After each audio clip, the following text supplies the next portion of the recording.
Bangladesh supreme court সহ সারা দেশের অধস্তন আদালত এবং ট্রাইব্যুনাল সহ সারা বাংলাদেশের আইনজীবী সমূহকে ধূমপান মুক্ত জুন হিসাবে ঘোষণার জন্য গত 12 এপ্রিল 2023 ইংরেজি তারিখে বাংলাদেশ সুপ্রিম কোর্টের রেজিস্ট্রার জেনারেলের কাছে আমি একটা রিপ্রেজেন্টেশন দিয়েছি।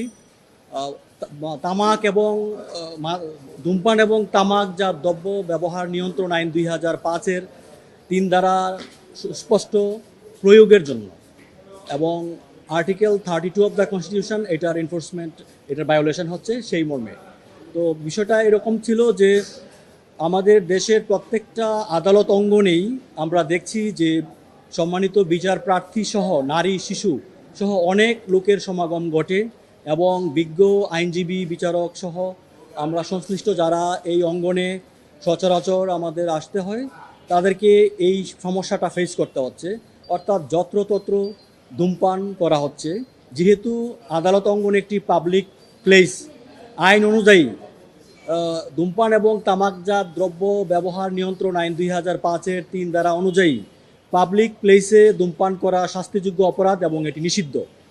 এটি সত্ত্বেও যেহেতু এটি অহরহ চলছে, সেটার নিষ্ক্রিয়তাটা আমরা উপলব্ধি করেছি এবং সেটা যেন কার্যকর পদক্ষেপ নেওয়া হয় সেই জন্য সংশ্লিষ্ট যে কর্তৃপক্ষ অর্থাৎ রেজিস্ট্রার জেনারেল বাংলাদেশ সুপ্রিম কোর্টের তাকে আমরা একটা রিপ্রেজেন্টেশন দেওয়ার পরেও ওনারা কোনো কার্যকর উল্লেখযোগ্য দৃশ্যমান পদক্ষেপ না নেওয়ায় আজকে আমরা একটা নোটিশ ডিমান্ডিং জাস্টিস ইস্যু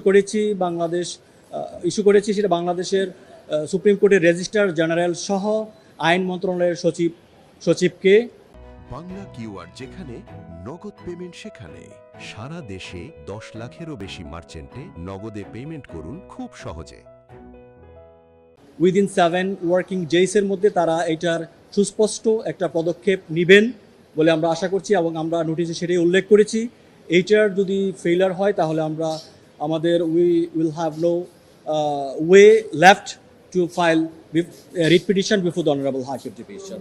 তো মূলত আমরা রাইট টু লাইফের প্রোটেকশন যেটা আর্টিকেল 32 অফ দ্য কনস্টিটিউশন, সেটা শুধুমাত্র মেকানিক্যাল ব্রিদিং নয়। যদি আমরা মেকানিক্যালি ব্রিদিং করি তাহলে রাইট টু লাইফের প্রোটেকশন হয় না।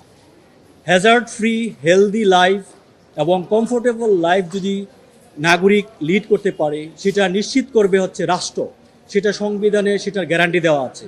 তো আর্টিকেল 32 অর্থাৎ রাইট টু লাইফের প্রোটেকশন কিন্তু ভিশিয়েট হচ্ছে এই যত্রতত্র পাবলিক প্লেসে ধূমপান করার জন্য, বিশেষ করে এই আদালত অঙ্গনগুলোতে এবং বার সমিতিগুলোতে।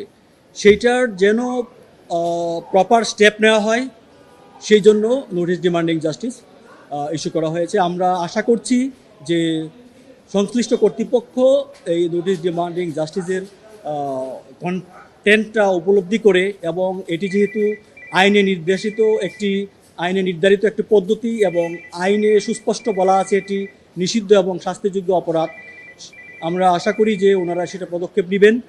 আর একটি বিষয় আমরা আরও চেয়েছি যে তারা সংশ্লিষ্টরা যেন কর্তৃপক্ষ যেন আদালতে এবং সংশ্লিষ্ট জায়গাগুলোতে বিভিন্ন সাইনবোর্ড, সচেতনতামূলক সাইনবোর্ড ওনারা যেন টানিয়ে দেন এবং এই সংশ্লিষ্ট আদালত সুপ্রিম কোর্ট সহ সারা দেশের অধস্তন আদালত এবং ট্রাইব্যুনালগুলোকে স্মোক ফ্রি জোন হিসাবে ঘোষণার জন্য করা হয়। আপনি ঠিকই বলেছেন, শুধুমাত্র ঢাকা আইনজীবী সমিতি ছাড়া অন্য কোথাও সেটার কোনো দৃশ্যমান আমি দেখিনি।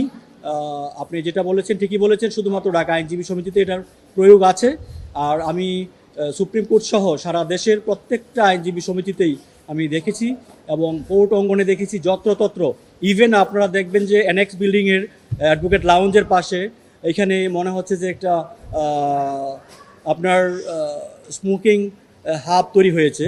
তো এটা প্যাসিভ স্মোকিংয়ের যে ইফেক্ট আছে নিশ্চয়ই আপনারা জেনে থাকবেন। যারা শুধু স্মোক করছে শুধু তারাই ক্ষতিগ্রস্ত হচ্ছে না, প্যাসিভ স্মোকিংয়ের একটা প্রভাব আছে, যার কারণে এটি একটি পিওর পাবলিক ইন্টারেস্ট ইস্যু, যার কারণে এই নোটিশটা দেওয়া হয়েছে।